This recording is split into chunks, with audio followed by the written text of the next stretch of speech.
Hello everybody, we've got a new update from the Old School RuneScape team. This is the Ignore list, 1 vs 1, and more.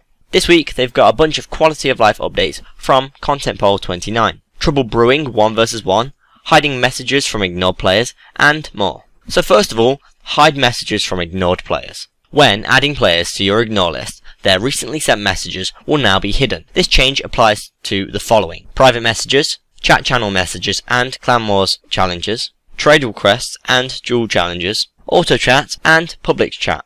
This should make it a bit easier to get back to scaping as usual following an unfortunate encounter. Next, 1 vs 1 Trouble Brewing. In order to make it a touch easier to get into a game of Trouble Brewing, they have changed the minigame to only require 1 player on each crew. Next time, 2 of you fancy a quick game of Trouble Brewing, you'll be able to get started in no time. Whether that is you and a friend, or you and someone that trash talked you in the wilderness. You'll be able to have a Trouble Brewing throwdown faster than ever before. Next, the Cullen Romancer gloves renamed. The Cullen Romancer gloves, accessible after Recipe for Disaster, have now been renamed to make them a little easier to identify.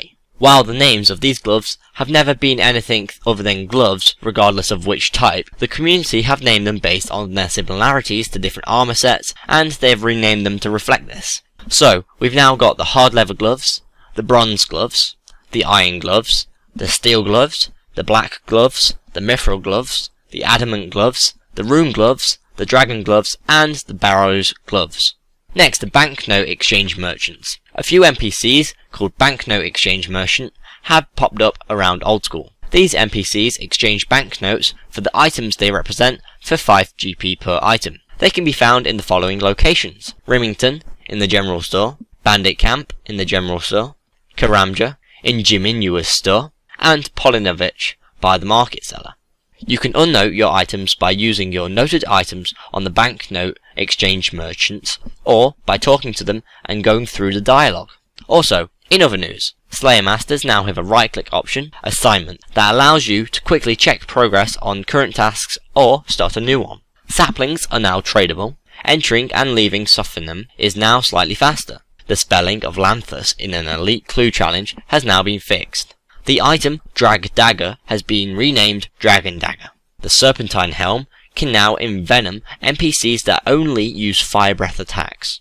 So if you want to discuss this update, please go on the forums or in my comments below. A poll deciding the future of permanent free-to-play and membership bonds for Old School is currently open. If you want to see my video on that, please click here. It's one of the most important updates Old School will ever have.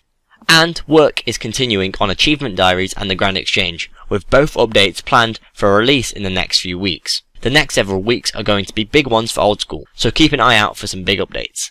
If you've enjoyed this video, please like and share, and if you want to keep up to date with the Old School RuneScape updates, devlogs and polls, please subscribe. I've been Lewis, thanks for watching, goodbye.